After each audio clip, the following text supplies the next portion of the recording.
I bought my parents a luxury car and paid off their debt. But at my mom's retirement party, she smiled and said, "We raised a fool who thinks he's important just because he pays our bills." So I stopped paying, and then I got 105 missed calls. I'm the guy who always says yes. Can you help me out this month? Yes. Can you cover this bill? Yes. You wouldn't let your own parents struggle, right? Of course not. For years, I've been the financial backbone of my family. It started small, covering a few bills here and there, helping out when my parents needed a little extra. But before I knew it, I was paying for everything. The mortgage, the car payments, my mom's medical bills, even my dad's golf club membership. And it wasn't just money they took from me. It was everything I could offer. I'm a corporate lawyer, one of the best in my firm. I work 70-hour weeks negotiating multi-million-dollar contracts, making sure my clients never see the inside of a courtroom. I don't have a wife, no kids, no time for vacations, no time for anything really, except work and my family. And my family took full advantage of that. My sister Anna got used to calling me every time she needed rent money or a new phone. My cousin Mark, who ran a struggling construction company, had me handling his legal work for free. Contract reviews, settlements, lawsuits. Even my parents relied on me for everything. I drafted their wills, negotiated a better deal on their insurance, and got my dad out of trouble after he crashed into someone's car. So when my mom was finally ready to retire, I made sure she wouldn't have to worry about anything. I paid off their house, cleared all their debt, even surprised them with a brand new luxury car because my dad had always wanted one but could never afford it. I thought, just this once, maybe they'd be proud of me. Maybe I'd be more than just their personal ATM. I was wrong. The humiliation. I wasn't supposed to hear. My mom's retirement party was huge. A high-end restaurant, live music, over 100 guests, family, friends, former colleagues. I handled everything. The food, the venue, even a slideshow of her career highlights. At some point during the night, I stepped outside to take a call from a client. When I returned, I heard my mother's voice coming from the hallway near the restrooms.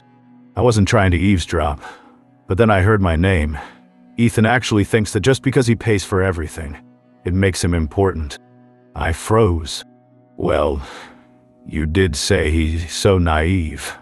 My Aunt Linda laughed. My mom sighed dramatically. Of course he is. We raised a fool who thinks he's important just because he pays our bills. Laughter. Casual? Effortless? Like they were discussing the weather? Well, at least he's useful. My dad chuckled. He brings in the money and free legal work. Not the worst fool to have in the family, my cousin Mark added. I stood there, numb. A fool. That's all I was to them. Not a son. Not a brother. Not family. Just some idiot willing to hand over his money and skills without question. And in that moment, something inside me snapped. The one thing they never expected. I walked back into the banquet hall, heart pounding, head spinning. The party was still in full swing. Guests laughing, drinking, completely oblivious to the fact that everything had just changed. I headed straight for my table, pulled out my phone, and right there in front of everyone, I opened my banking app. "What are you doing?" Anna asked, frowning. I canceled every automatic payment tied to their accounts. Mortgage, utilities, car payments, insurance. Gone. All done. I said, slipping my phone back into my pocket. "What do you mean, all done?" My dad asked, setting down his drink. I exhaled slowly. "It means you're on your own now." My mother's smile vanished. "Ethan, stop being dramatic," she said, her voice sharp, dramatic. I let out a short laugh. "No, this is long overdue. You think I'm naive for paying your bills? Fine. Let's see how you like paying them yourselves." The room went silent. "Ethan, you can't be serious." Aunt Linda said, nervously chuckling, "Oh, I'm completely serious." I turned to Mark, and by the way, if you need legal help, hire an attorney. I'm done. Mark clenched his jaw. Are you really doing this over a joke? No. I said, calm and cold, I'm doing this because I finally see you all for what you are. Anna scoffed. Oh my God. Grow up. You're acting like a child. No, actually, I'm acting like a lawyer who just terminated a bad contract. And with that, I turned and walked out, and not one of them could stop me. The first 2 days were dead silent. Then the calls started. First it was my mom. "Ethan, you forgot to send the money for the electricity. Dear, can you fix that today?" Ignored. Then my dad. "Son, this is serious. If we don't pay the insurance." Ignored. Then, "Anna, you're really punishing all of us over one stupid comment. Grow up." Ignored. By the end of the week, I had 37 missed calls. By the end of the month, the number had climbed to 105. And that's when the real chaos began. At first, I expected them to cool off, to maybe reflect. I was wrong. The silence didn't last long. After the 105 missed calls, they changed tactics. It started with guilt-tripping messages. "Mom, Ethan, we're family. Families don't do this to each other.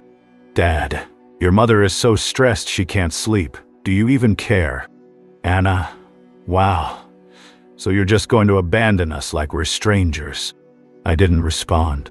Then came the passive-aggressive posts on social media.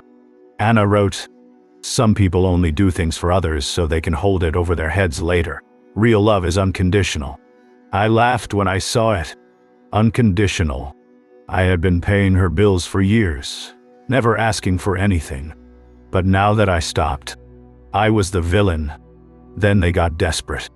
"Mom, Ethan, the electricity was shut off today. We don't have power. How could you do this?" That one almost got me. Almost. Then I remembered I had been paying the bill for years, and every time I asked if they needed help budgeting, my mom would brush it off. "Oh, don't worry about that, sweetheart. We'll figure it out." Well, time to figure it out. The unannounced visit. A week later, they showed up at my office. I was in the middle of reviewing a case when my assistant buzzed in, "Ethan, your family is here. They don't have an appointment, but they're insisting it's urgent." I sighed, rubbing my temples. I should have expected this. Send them to the conference room. I closed my laptop and walked in to find Mom, Dad, and Anna sitting there, looking pissed. "Ethan." Mom started, "This has gone on long enough. You made your point. Now let's be reasonable and fix this." "Fix what?" I asked, leaning against the table. "The bills," she snapped. "We're behind on everything. The mortgage, the car, the insurance. Not my problem." I said simply, "Not your..." My dad shook his head. "Son, you can't just cut us off like this. We're family." "I can, and I did." Anna crossed her arms. "So what? You just expect us to struggle. You mean like I struggled working 70-hour weeks to pay for everything while you all sat back and laughed at me?" I shot back. She scoffed. "It was just a joke." "Ethan, you're blowing this way out of proportion." I leaned forward, resting my hands on the table. "Let me be crystal clear. You laughed at me. You mocked me. You used me. And when I finally stood up for myself, suddenly I'm the bad guy. No, that's not how this works." Mom put on her sympathetic voice. "Sweetheart, we never meant to hurt you. We just assumed you enjoyed helping us." Enjoyed. I let out a bitter laugh. Did I ever get a choice? Silence. Exactly. I said, "Dad tried a new approach. All right. Ethan, let's make a deal. Maybe you don't have to cover everything anymore, but just help out with the big things. The house, the car, the insurance. That's fair, right? I smiled. Sure, I'll make a deal. For a brief second, I saw relief flash across their faces. Then I said, I'll pay for everything again if you sign a contract stating you'll pay me back every cent, with interest. The relief vanished. Ethan, don't be ridiculous. I'm very serious. I pulled out a blank legal contract from my briefcase, since you all love using me for my legal skills. Let's make this official. Anna gaped at me. You expect us to pay you back? Yes, you never asked for money back before, she protested, and you never appreciated it before. I shot back. Dad slammed his hand on the table. You're acting like a complete stranger. I stared at him, unfazed.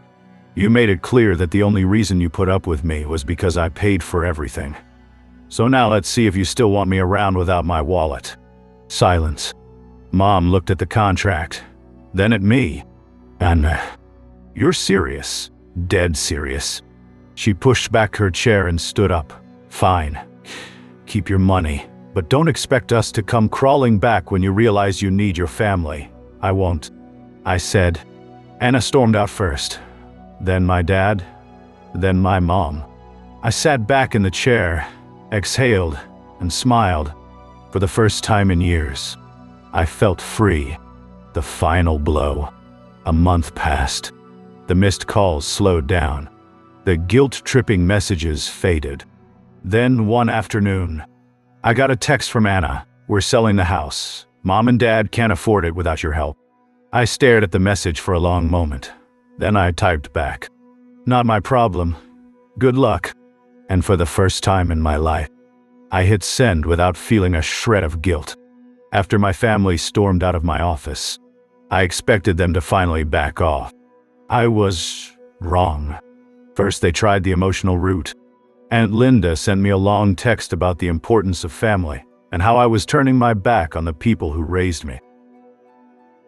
My dad left a voicemail, his voice heavy with disappointment. I thought I raised a better man than this. Ethan, you're letting us all down. Anna, she just sent a single text. I ignored all of them. Then they escalated. One evening, my phone buzzed with an unknown number. Against my better judgment, I answered, Ethan, hey, it's Tom. Tom, my parents' neighbor. A guy I'd known for years but never kept in close contact with. Hey Tom, what's up? Listen, buddy, I ran into your folks the other day. They're in pretty bad shape, man. My knee waist. Your mom's been crying non-stop. Your dad looks like he's lost 10 pounds. They're struggling. Ethan, I clenched my jaw, and they need you, man. I know there's been some drama, but they're your family. You really going to let them lose their house? There it was. The guilt trip through a third party. Did they tell you why they're in this mess? I asked. Well, Tom hesitated. Did they tell you that I paid for everything for years? That I covered their mortgage, their debts, their cars? Silence. No. I didn't think so. I said coldly, Tom, I respect you, but don't call me again about this. It's not my problem anymore. I hung up. The setup. A week later, I got a call from my firm's HR department. Ethan, we need to talk. There's been a situation. My stomach tightened. What kind of situation? A woman claiming to be your mother called us this morning. She was very distressed. She said you had a mental breakdown and that she's worried about your well-being. I blinked. She what? She asked if we could check in on you. She even hinted that maybe your workload was too much and you needed some time off. I saw red. This wasn't just manipulation. This was an attempt to sabotage my job. You realize this is complete BS, right? I said, barely containing my anger, of course, but we had to follow up. She made it sound like a serious mental health crisis. "We're just glad to hear you're okay." "Oh, I'm fine," I said through gritted teeth. "But if she calls again, tell her to stay the hell out of my business." I hung up, furious. They were escalating, and I had a feeling this wasn't their final move, the final scam. It came 2 weeks later. I was at work when I received an urgent voicemail from Anna. "Ethan, please, I know you hate us right now, but I need your help. It's about Dad. He's in trouble, big trouble. Please just call me back." I didn't trust it, but a small part of me, the part that still cared, made me call her back. She picked up immediately. "Ethan," her voice was shaky, like she had been crying. "What's going on?" "Dad, he got involved in something bad. He borrowed money from the wrong people. Loan sharks.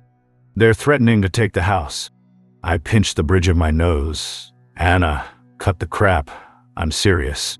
He didn't tell us until it was too late. They came to the house." "Ethan, they said if we don't pay back $50,000 by the end of the month, they'll take legal action." My blood ran cold, not because I believed her, but because I knew this was a scam. See, as a lawyer, I know how real loan sharks operate. They don't send legal notices.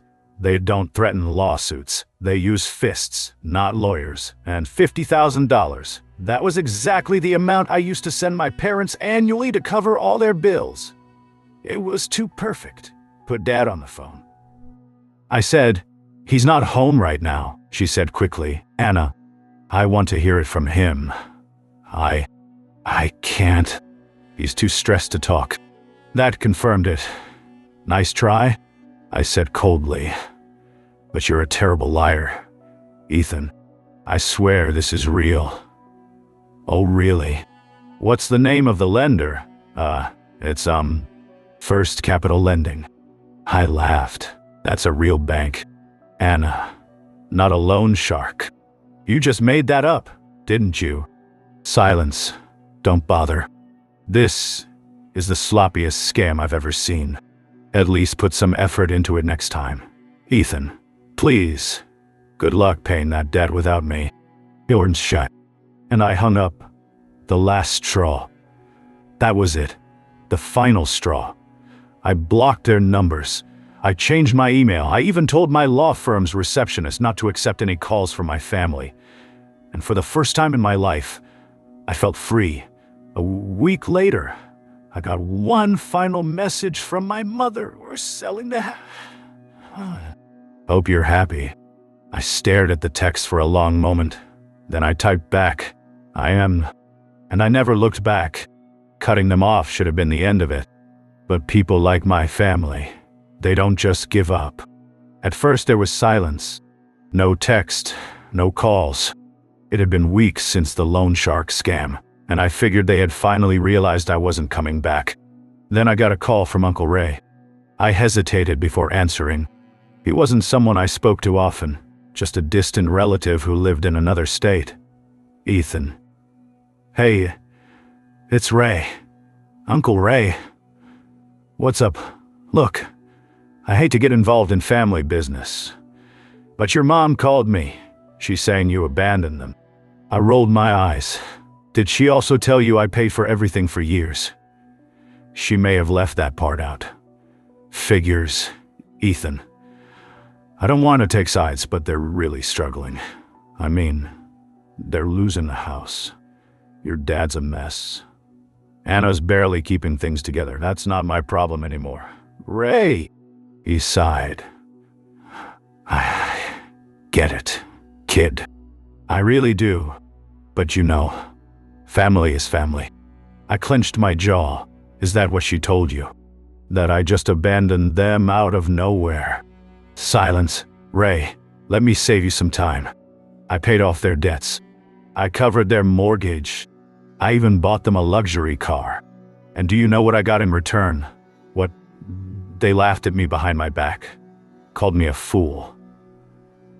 Said the only reason they put up with me was because I paid for everything." Another silence. Then Ray cleared his throat. "Yeah, she definitely left that part out. So no. Ray, I'm not paying another cent. Fair enough, kid. I won't bother you again. Click.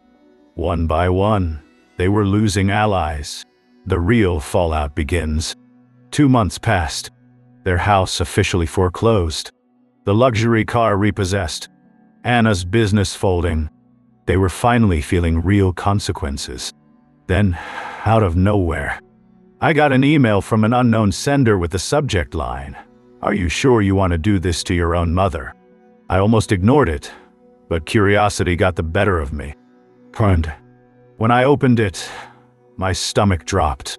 It was a GoFundMe page.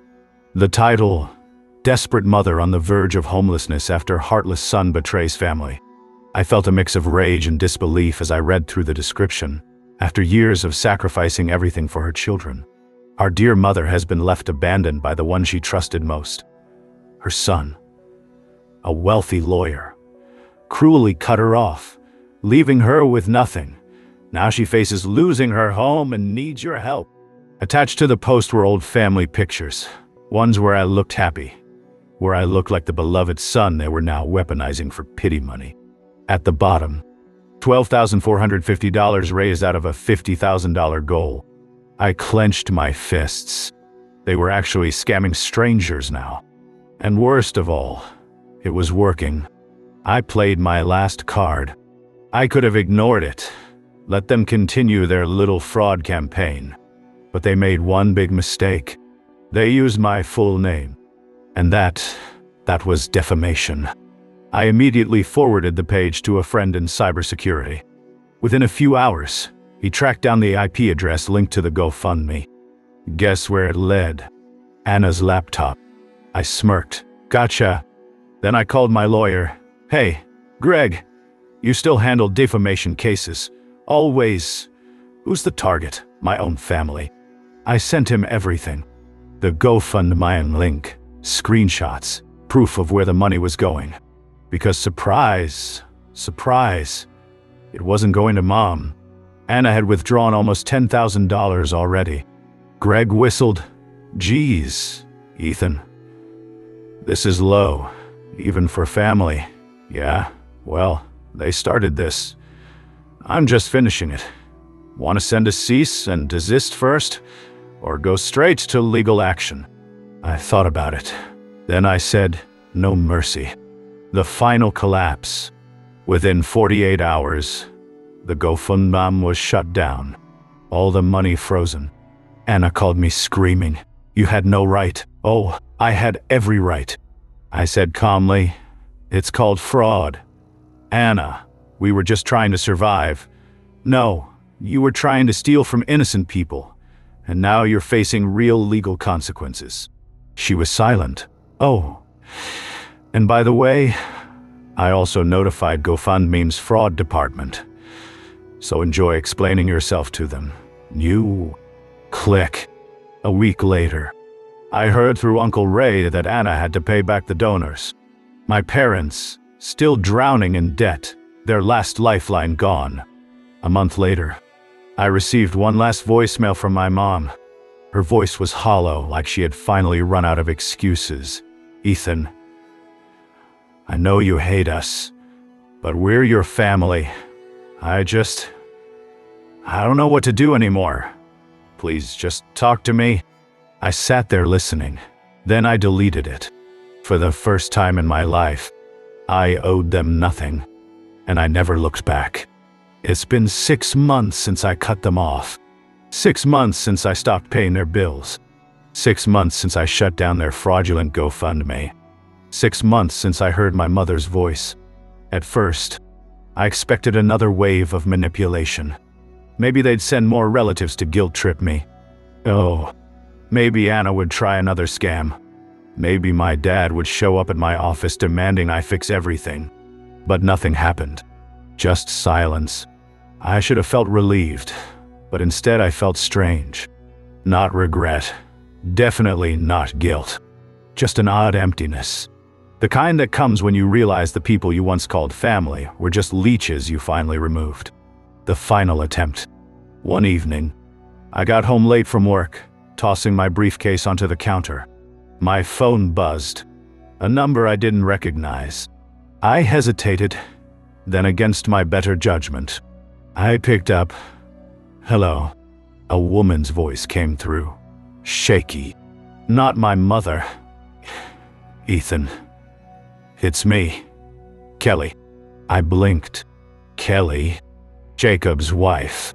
She was married to my cousin, and while we'd never been particularly close, she had always been quiet, observant. The only one in the family who didn't treat me like a wallet? "Kelly," I said cautiously, "what's going on?" I don't know if I should be calling, but I thought you should know. Your parents moved in with Anna." I raised an eyebrow. So things are bad.